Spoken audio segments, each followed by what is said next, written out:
Hi everyone, এটি দীঘাতে আমাদের শেষ দিন।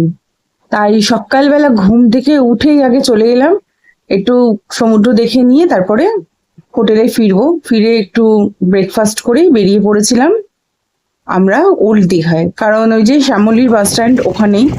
আর যেহেতু আমাদের চেক আউট টাইম 10টা দিয়েছিল, আর ওদিকে বাস ছিল আমাদের ওই 1:30 নাগাদ, তো সেই জন্য আমরা ভাবলাম ওল্ড দীঘাটাও তাহলে কভার হয়ে যাবে, তাই জন্য আজকে তাড়াতাড়ি বেরিয়ে পড়া।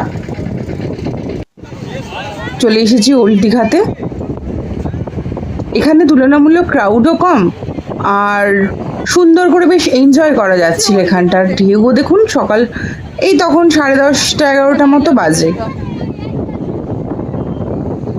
ওল্ড দীঘাটা বেশ ফাঁকা ফাঁকা, এখনো অতটা ক্রাউড একে ছোঁয়নি, তবুও ক্রাউড ছিল।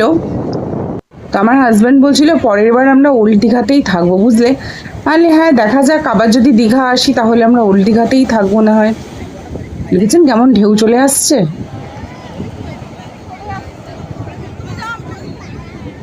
মুখ কালো কালো আসছে।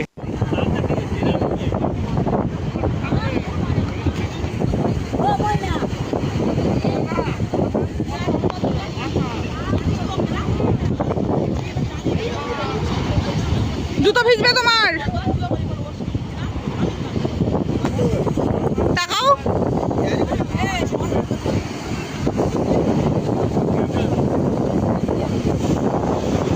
ওয়াও, এই জুতো ভিজবে। আরে জুতো ভিজবে, জুতো ভিজবে বলছি বারে বারে।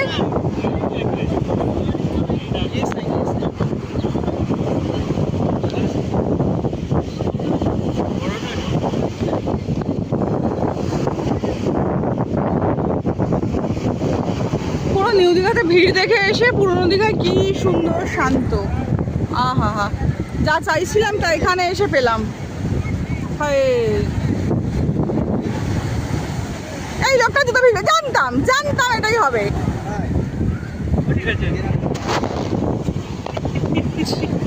ভিজানোর জন্য গিয়ে দাঁড়িয়েছিল ওখানে। আমরা যে দুদিন দীঘাতে ছিলাম জানেন, সেই দুদিন এত রোদ্দুরের তাপ ছিল যে একটু ভালো করে এনজয় করতে পারলাম না। আর তারপরে ওখান থেকে চলে গেছিলাম কেএফসিতে, কারণ বাস ছিল 1:30টার। সকালে যাই হোক ডিম টোস্ট খেয়েছিলাম, কিন্তু ভীষণ খিদে পেয়ে যাচ্ছিল।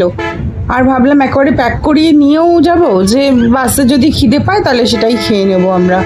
তো তাই করেছিলাম। আর কলকাতাতে আস্তে আস্তে অল্প অল্প বৃষ্টিও পড়ছিল, বেশ ভালো লাগছিল। এমনিতেই তো 2 বছর পর কলকাতায় আসা।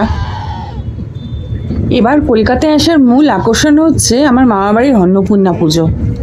গত 2 বছর আমি পুজোটা মিস করে ফেলেছি। আর আমি যেহেতু মামার বাড়িতে বড় হয়েছি না, মামা মাসিদের বড্ড মন খারাপ করে আমি যদি পুজোর সময় না আসি। মামার বাড়িতে কালী পুজো হয়, আমি সেটাও মিস করি। তবুও দিল্লিতে কালী পুজোতে যাই আমি, কিন্তু বাড়ির পুজো তো বাড়ির পুজোই হয়। ওই জন্য এবার আগে থেকেই প্ল্যানিং ছিল যে আমি অন্তত আসবো, যদি আমার বর যদি ছুটিও না পায় অফিস থেকে তাহলে আমি যাব, মানে এবার আসবোই আমি পুজোতে। কিন্তু সে লাস্টে ছুটি সে ম্যানেজ করে অনেক রকম ভাবে। আসলে মা তার স্বামীর সাথে এসেছেন, আমিও তো তার ইচ্ছে করে না যে আমিও একটু আমার বরকে নিয়ে আসি। তো সেটাই উদ্দেশ্য। বাড়ি থেকে বারে বারে বলছিল না, জামাইকে নিয়েই আসিস সাথে। তো সেই জামাই অ্যাট লাস্ট মামার বাড়ির পুজোতে এসে পৌঁছেছে। রাতের শহর কত সুন্দর না, কলকাতা আসলেই যেন মনটা কেমন হয়ে যায়। আমি এখানে এতগুলো বছর বড় হয়েছি, কিন্তু এখন চাইলেই আর ইচ্ছে মতো সেই রাস্তায় দাঁড়িয়ে ফুচকাও খেতে পারি না।